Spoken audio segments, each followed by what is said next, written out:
புரட்சித் தலைவர் எம்ஜிஆர் அவர்கள் இந்த இயக்கத்தை எதற்காக ஆரம்பித்தார் என்று தெரியும். தொண்டர்களுக்கு உண்டான மாபெரும் இயக்கமானது அனைத்து இந்திய அண்ணா திராவிட முன்னேற்ற கழகம். இந்த தொண்டர்களுக்கு உண்டான குரலை அண்ணன் அவர்கள் KS அவர்கள் வெளிப்படுத்தினார். இதுதான் உண்மை. தொண்டர்களுக்கு உண்டான மனநிலையை அண்ணன் அவர்கள் வெளிப்படுத்தினார். இந்த காரணத்தினால் அண்ணன் அவர்களை விலக்கினால் அது கழகத்திற்கு பேரிழப்பு. மீண்டும் கழகம் ஒரு பின்னடைவை சந்திக்கக்கூடிய சூழ்நிலை உள்ளது. இப்பொழுது தொண்டர்கள் அனைவரும் புரட்சி கிளம்பிவிட்டது. தொண்டர்கள் புரட்சியை யாராலும் தடுக்க இயலாது. அனைத்து இந்திய அண்ணா திராவிட முன்னேற்ற கழகம் என்பது ஒருவருக்கு மட்டும் சொந்தமான கட்சி அல்ல. தொண்டர்கள் அனைவருக்கும் உரிமையான இந்த இயக்கம், கொடியேந்தி போராடி கொண்டிருக்கக்கூடிய ஒவ்வொரு தொண்டனுக்கும் உரிமையான இந்த இயக்கம் வலுவடைய வேண்டும் என்று, ஒன்றுபட வேண்டும் என்று ஒவ்வொரு தொண்டனின் விருப்பம். அதனால் அவர் பரப்புரை செல்லும் போது தொண்டர்கள் விருப்பத்தை வெளிப்படுத்தியுள்ளார்கள்.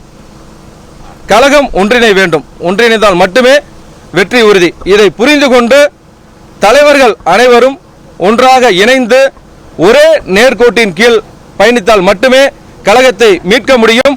அம்மாவின் ஆட்சியை மீண்டும் 2026 அமைக்க முடியும். அவர் ஏத்துக்கிறது தொண்டர்கள் புரட்சி கிளம்பிருச்சு. தொண்டர்கள் அனைவரும் ஒன்றிணைவார்கள். இது மீண்டும் சொல்லியிருக்கிறேன், இந்த கழகமானது ஒருவருக்கு சொந்தமான கட்சி கிடையாது. ஏன்னா புரட்சித் தலைவர் அப்படிப்பட்ட இயக்கத்தை வளர்க்கவில்லை.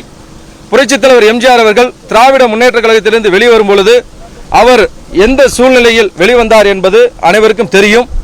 அந்த சூழ்நிலை மீண்டும் இந்த கழகத்திற்கு வந்துவிடக்கூடாது என்பதற்காகத்தான் தொண்டர்களுக்கு உண்டான இயக்கமாக வழிநடத்தி சென்றுள்ளார்கள். தொண்டர்கள் இன்று புரட்சி ஆரம்பித்து விட்டது. அனைத்து மாவட்டங்களிலும் தொண்டர்களுடைய புரட்சி எல்லாரும் பார்ப்பார்கள். எனவே அனைவரும் ஒன்றிணைய வேண்டும் என்பது எங்களுடைய தொண்டர்கள் மனநிலை எல்லாரும் ஒன்றிணைய வேண்டும். தொண்டர்கள் எல்லாருமே கட்சி எல்லாமே ஒன்னாகணும் என்றதுதான் விருப்பம். அதற்காக எல்லா மாவட்டத்திலையுமே அவங்களுடைய விருப்பத்தை தெளிவுபடுத்துறாங்க.